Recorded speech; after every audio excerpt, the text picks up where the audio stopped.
Hello, everybody. Happy New Year's. Kyle Campbell with Dreamforge here, talking to you about sacred selfishness. And start off with, we're going to go over beliefs. So, one belief that holds people back is I owe this person. So, like a good example would be parents. So, some people think that they owe their parents that they go to college or that they follow a certain life path or that they accomplish certain things because that's what their parents wanted for them and because they gave birth to you and they fed you for 18 years, or in my case, a little bit more than that, that you owe them. And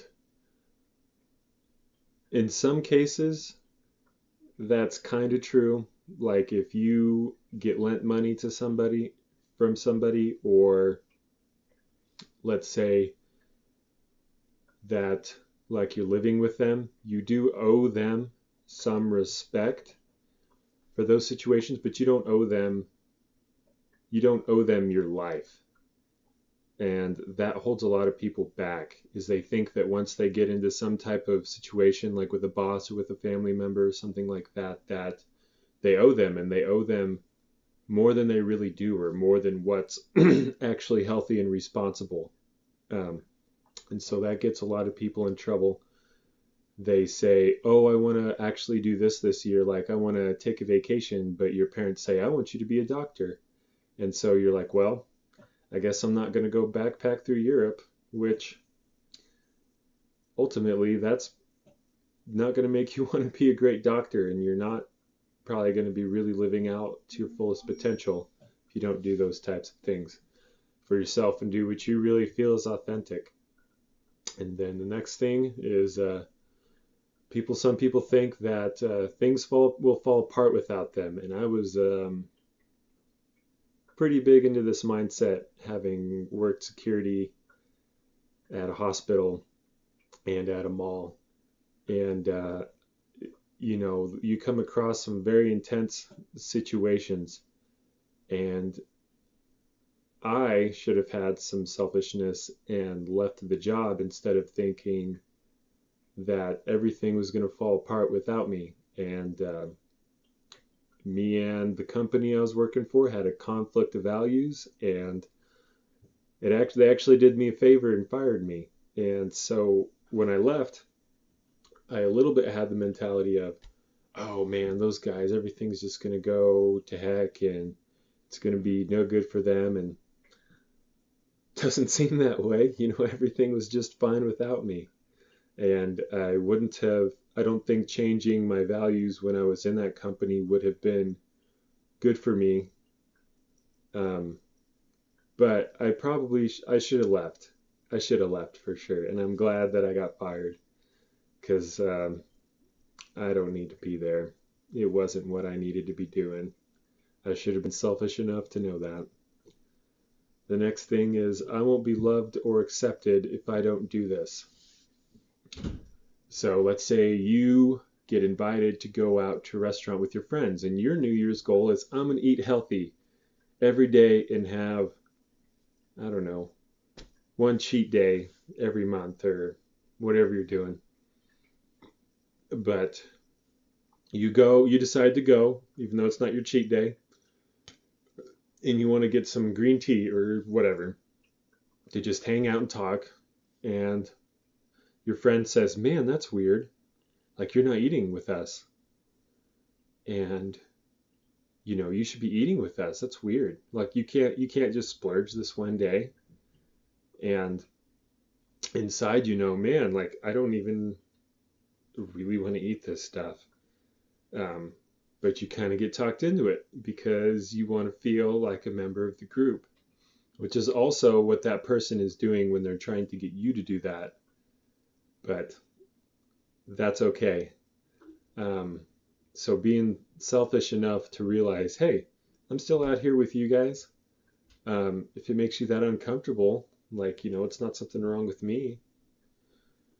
But the next thing is giving too much.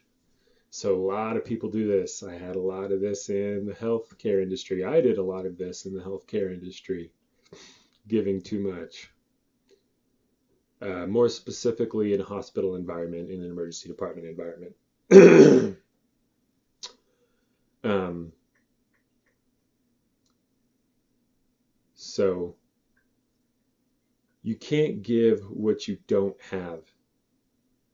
And by that, that doesn't really appear to be true on the surface, because you think, what are you talking about? This nurse gets 5 hours of sleep at night, and they work nights, and then they go home, and then they pack their kids' lunch, and then they do 2 hours of homework because they're also in classes full time on top of being a full-time nurse.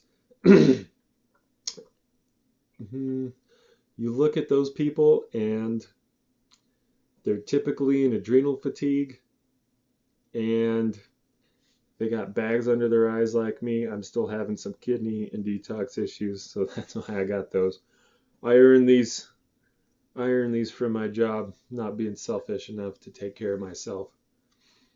And their tank is low. They don't have anything to really give, and they're kind of just taking it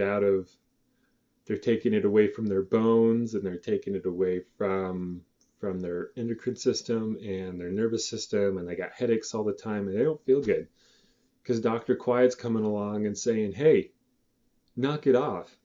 And if you don't knock it off, I'm going to put your ass in bed, and then you will knock it off, because Dr. Quiet wins. Eventually you'll die and he'll win, and then you'll have a great sleep with the universe. So take care of yourself so you can have a fun life. So the last point I wanted to talk about is giving to self. So like we talked about with giving to others and how you can't give what you don't have, giving to yourself, like those nurses did when they educated themselves. They gave that to themselves, hopefully authentically. But they knew that this is what they wanted to do. They wanted to take care of others and people that are in the ED, probably in those intense life and death situations. And they were drawn to it, so they gave that to themselves. They gave themselves those opportunities. Just like I give myself an opportunity to, at some point, not have headaches anymore or bags under my eyes or things like that. I'm going to start a detox because I've been eating really healthy and really clean. And even though I've partied a little bit for Christmas and New Year's, I know that I've got enough in the tank that I can detox from that. And then I'm going to give myself that gift, even though it'll probably not be terribly fun, so that I can do more fun things like go work out and not have to take a week, 2 weeks to recover and get headaches because my nervous system's under so much stress. Because that doesn't sound like fun, but working out is a lot of fun to me, and I don't get to do as much of it because I'm having some issues that I'm dealing with, but I'm going to give myself those gifts. So I hope you give yourself the gifts that you need to be able to accomplish your New Year's goals. And take care of yourself. And this is Kyle Campbell from Dreamforge, and I love you.